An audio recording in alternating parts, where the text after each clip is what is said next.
இதுல ஒரே ஒரு கருத்தை மட்டும் நான் உங்களுக்கு சொல்றேன். ஏன்னா நான் ஒரு கிராமத்துல இருந்து வந்தவன், எனக்கு தெரியும் அதுல என்ன சிரமம் இருக்குன்னு. இங்க இருக்கிற தாய்மார்கள்ட்ட நான் சொல்றேன். நான் கூட நம்ம டாக்டர்கிட்ட சொன்னேன், அவங்க நடத்துறது அரசாங்கம் போட்டிருக்கிற ஆணையை பின்பற்ற வேண்டும். இத்தனை கேம்ப் விக்கிரவாண்டி பிளாக்ல நடக்கணும், காணை பிளாக்ல இத்தனை கேம்ப் நடத்தணும், அதுக்காக அவங்க நடத்துறாங்க. ஆனா நான் அப்படி கிடையாது. எத்தனை பேர் பயன்பெற்றார்கள், எத்தனை பேர் அறுவை சிகிச்சை செய்து கொண்டார்கள், எத்தனை பேர் சுகரை கண்டுபிடிச்சா அப்படின்னு எனக்கு தெரியணும். இதெல்லாம் கடந்து இங்க உங்களுக்கு அல்ட்ராசவுண்ட் ஸ்கேன் அதை எடுக்கிறதுக்கு நீங்க விழுப்புரம் போகணும், இல்ல மெடிக்கல் காலேஜ் போகணும், அங்க லைன்ல உட்காரணும், அப்புறம் அவங்க டெஸ்ட் பண்ணி தான் உங்களுக்கு தெரியணும். இன்றைக்கு உலகத்தில் அதிகமாக இருக்கக்கூடிய நோய் ரெண்டே நோய் தான். ஒன்னு சக்கரை வியாதி, இன்னொன்னு புற்றுநோய். இந்த புற்றுநோய் ஆரம்ப நிலையிலே கண்டுபிடிச்சோம்னா அதை யாரா இருந்தாலும் எடுத்துடலாம். குறிப்பாக நம்முடைய பெண்களுக்கு மார்பக புற்றுநோய், கர்ப்பப்பை புற்றுநோய் வருது. அது தெரிகிற போது அது 2ஆம் கட்டம் 3ஆம் கட்டத்தை அடைஞ்சிடும். அதுக்கு பிறகு நம்மளால காப்பாற்ற முடியல. அதுக்குதான் இப்ப கூட நாங்க எங்க பகுதியிலிருந்து பஸ் ஓட்டுறப்ப பனமலைப்பேட்டையிலிருந்து அடையார் கேன்சர் ஹாஸ்பிட்டலுக்கு போறதுக்காக ஒரு பஸ் விட்டுருக்கோம். ஏன்னா அங்கதான் அதுக்கு உண்டான ட்ரீட்மெண்ட் இருக்கு. இப்ப நான் சட்டமன்ற உறுப்பினரா நீங்க எல்லாம் ஓட்டு போட்டு எங்களை தேர்ந்தெடுத்துக்கு பின்னால் நம்முடைய மாண்புமிகு திராவிட மாடல் நாயகர், இந்தியாவிலே சிறந்த நல்லாட்சி நடத்தி கொண்டிருக்கிற என்னுடைய இதய தெய்வம் தளபதி மு.க. ஸ்டாலின் அவர்கிட்ட கடந்த சட்டசபையில் நடந்தப்ப நான் ஒரு மனு கொடுத்து 7.5 கோடி ரூபாய் செலவில் நம்முடைய முண்டியம்பாக்கம் அரசு மருத்துவமனையில் புற்றுநோய்க்குன்னு தனியாக ஒரு பிளாக் கட்டுறாங்க. இதெல்லாம் நீங்க தெரிஞ்சுக்கணும். இதெல்லாம் ஓட்டு அரசியல் கிடையாது. எல்லாம் நம்ம மேலூர் கீழூர் அக்கம் பக்கம் ஏதாவது ஒரு விதத்துல சொந்தமா இருப்போம். இது இவ்வளவு வசதிகள் இருக்கிறது. அதனால இங்க வந்திருக்கிறவங்க இப்ப காலையில 9 மணிக்கு இந்த கேம்ப் ஆரம்பிக்கிறதா என்கிட்ட டாக்டர் சொன்னார். நான் 8:45 ராதாபுரம் வந்துட்டேன். நீங்க போறவங்க உங்க கையில இருக்கிற போன்ல நம்ம சொந்தக்காரங்க, அம்மா, பாட்டி, பக்கத்து வீட்டுக்காரங்க இருந்தா முதல்ல பிபி செக் பண்ணுங்க, சுகர் செக் பண்ணுங்க. இங்க எல்லா விதமான ஏற்பாடுகளும் நான் உள்ள போய் அதான் அந்த மிஷன் எல்லாம் பார்த்தேன். ஒரு காலத்துல இந்த விழுப்புரம் மாவட்டத்துக்கு மாவட்டம் பிரிக்காதப்ப நமக்கு ஹாஸ்பிட்டல் கடலூர், விழுப்புரம் தான். இன்னைக்கு பக்கத்துல கூப்பிடுற இடத்துல ராதாபுரம் இருக்கு. ராதாபுரம் பிஹெச்சி நல்லா செயல்படுது. அந்த டாக்டரை பத்தி, ஆறுமுக சாரை பத்தி நான் கேள்விப்பட்டிருக்கேன். பிறகு மெடிக்கல் காலேஜ் இருக்கு. அதுக்கு பக்கத்துல 3 கிலோமீட்டர்ல விக்கிரவாண்டியில ஒரு ஜிஹெச் இருக்கு. இப்படி எல்லாமே இருக்கு. காணை அப்புறம் பார்த்தா தும்பூர்ல ஒரு பிஹெச் இருக்கு, வேம்பில ஒரு பிஹெச் இருக்கு. யாருமே 4 கிலோமீட்டர் கடந்து போய் ஒரு கர்ப்பிணி ஒரு டெஸ்ட் பண்ணியோ ஒரு ஊசி போட்டுக்கோ கிடையாது. அந்த காலத்துல இருக்கிறவங்க இப்ப எங்க அம்மா வயசுல கேட்டீங்கன்னா சொல்லுவாங்க, அன்னைக்கெல்லாம் ஆஸ்பத்திரியே கிடையாது, தடுப்பூசி போறதுக்கு தனியா தூக்கிட்டு வரணும்.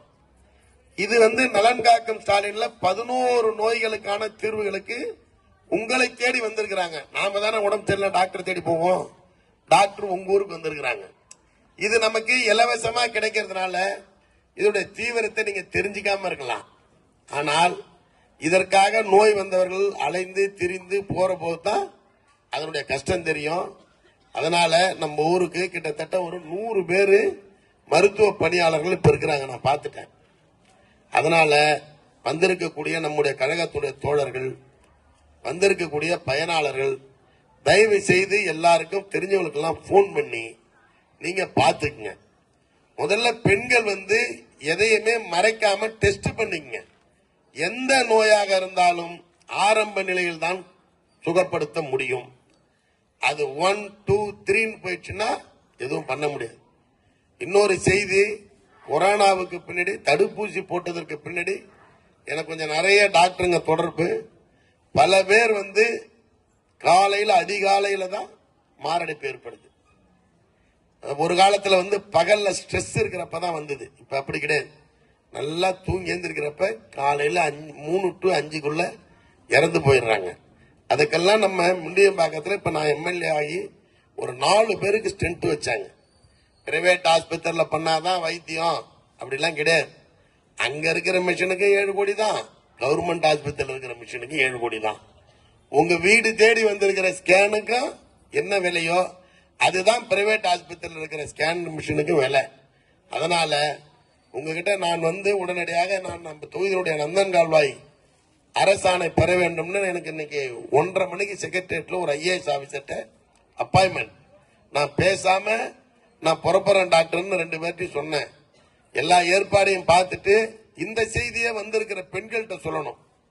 நாம கடவுள்கிட்ட கேட்கறத விட, எனக்கு வந்து கார் கொடு வீடு கொடுன்னு கேட்கறத விட, கை ஓச்சாதான் கஞ்சின்ற மாதிரி நம்ம நோயை நாம டாக்டர் கிட்ட தெரிஞ்சுக்கிட்டாதான் நாம நம்ம பிள்ளைகளுக்கு நமக்கு ஆரோக்கியமா இருக்க முடியுன்றத நீங்க எல்லாம் மனசுல வச்சுக்கங்க.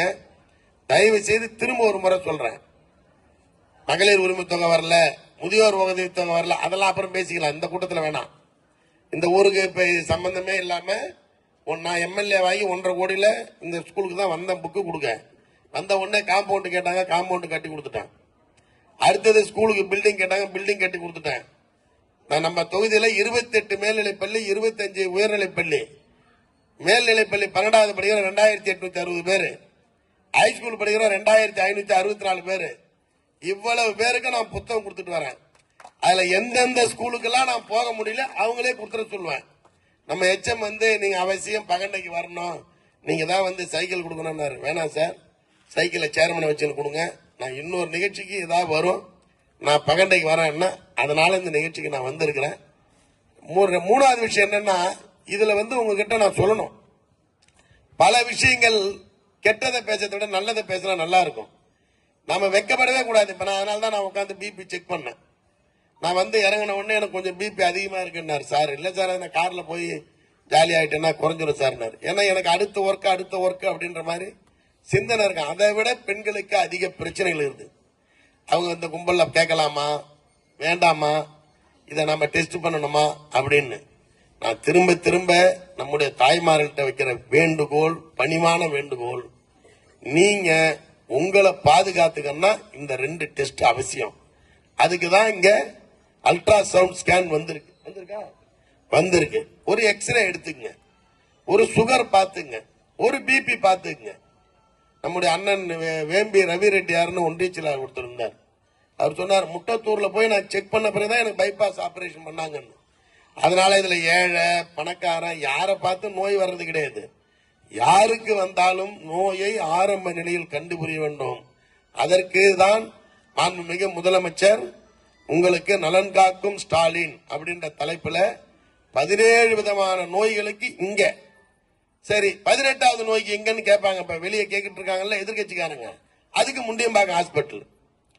நான் எம்எல்ஏ ஆனதுக்கு பின்னாடி நம்ம டீன் ஒருத்தவங்க நல்ல டீன் வந்திருக்காங்க. நம்ம ஹெல்த் செக்ரட்டரி செந்தில்குமார் ஐஏஎஸ் நம்ம ஊர்ல 1999 அடிஷனல் கலெக்டர் டெவலப்மெண்டா இருந்தார், கலெக்டர் கீழே.